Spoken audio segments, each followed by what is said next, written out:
नमस्कार बंधुरा शुभ सन्ध्या। आज के आमी सम्पूर्ण एक नतून भिडियो निये चले एसेछि। तो आज के आमी जेटा देखाबो सेटा होच्छे एकटा होम रेमेडी और होममेड अ্যালকালাইন वाटर। ठीक है, ये अ্যালকালাইন वाटरटा खेले आमादेर कि होबे सेटा प्रथम आमी बोले दिई।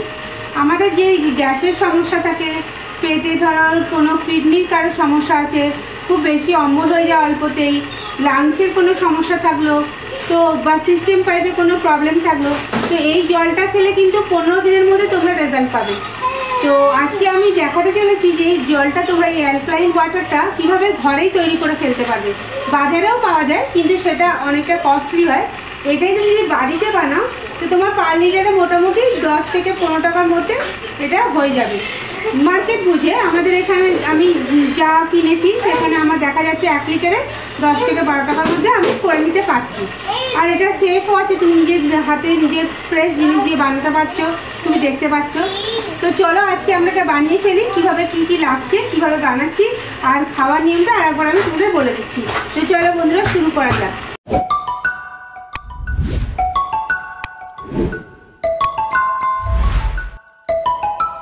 বন্ধুরা প্রথমে ব্যবহার করছি কাচের পাত্রে। এই পাত্রগুলোতে এক একটা 1.5 লিটার করে আমি জল রেখেছি।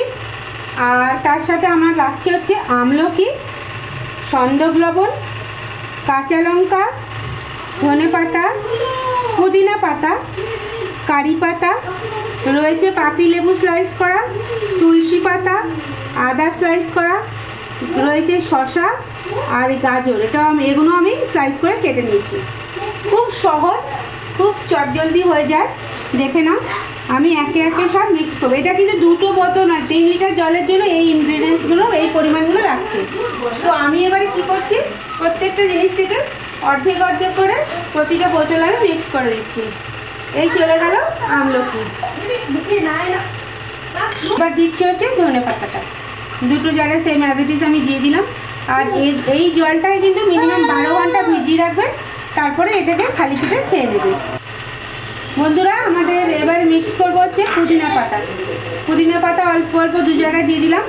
আর তারপরে দিয়ে দেবো হচ্ছে কারি পাতা। সবই কিন্তু সমান পরিমাণে দিচ্ছি, কম বেশি না দিলেই চলে। আর তারপরে দিয়ে দিচ্ছি হচ্ছে তুলসী পাতা। দেখুন ফ্রেশ একদম তুলসী পাতা দিয়ে দিলাম। এইবার যাবে হচ্ছে 2টো করে কাঁচা লঙ্কা, গোটা কাঁচা লঙ্কা করে চিরবেন না, দিয়ে দেবেন। আর অবশ্যই 12 ঘন্টা কিন্তু কম করে ভিজিয়ে রাখতে হবে, তবে উপকারিতাটা খুব ভালোভাবে পাওয়া যাবে। আমার ছেলে এসে গেছে, এখানে খুব বদমাইশি করছে। যাই হোক, আমি এখন লেবুটা দিয়ে দিচ্ছি। এরপরে দিয়ে দিচ্ছি আদা।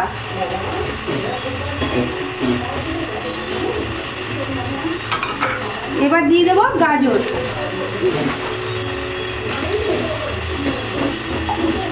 আর বাকি আছে শসা, এটা আমি হাফ করে দিয়ে দেবো। অ্যাকচুয়ালি আমি এই 3 লিটারের জন্য 3টে শসা নিয়েছিলাম, প্রতিটা জারে 1.5 করে। গাজরও সেম 3টে নিয়েছিলাম, আর লেবুও 3টেই নিয়েছিলাম। এবার যাবে হচ্ছে সন্দক লবণ। সন্দক লবণ ব্যবহার করছি, বেশি না, একদম সামান্য পরিমাণ করে, মানে হাফ টিস্পুন করে দিলেই হবে। ব্যাস, এই হয়ে গেল আমার রেডি। এবার এটাকে একটুখানি সামান্য একটুখানি ঘুরিয়ে নিতে হবে, যাতে নুনটা পুরো মেল্ট হয়ে যায় সব কিছুর সাথে।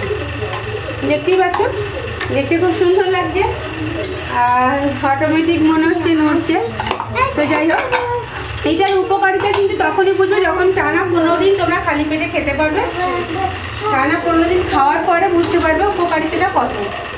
আর এটা অ্যাকচুয়ালি আমরা ব্যবহার করেছিলাম, আমরা খেয়ে উপকার পেয়েছি বলে ভাবলাম তোমাদের সাথে শেয়ার করি।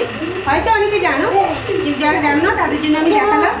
খুবই ইজি টু মেক, রেডি হয়ে যাচ্ছে, খুবই সাশ্রয়ের মধ্যে হচ্ছে, আর খুবই স্বাস্থ্যকর, হেলদি, আর খুবই ইমিউন বুস্ট করবে। তোমরা খেয়ে কেমন কি উপকার পেলে অবশ্যই আমাকে জানিও কমেন্ট বক্সে, আমি ওয়েট করবো তোমাদের। তো চলো আজকে ভিডিওটা এখানেই বন্ধ করছি। ধন্যবাদ।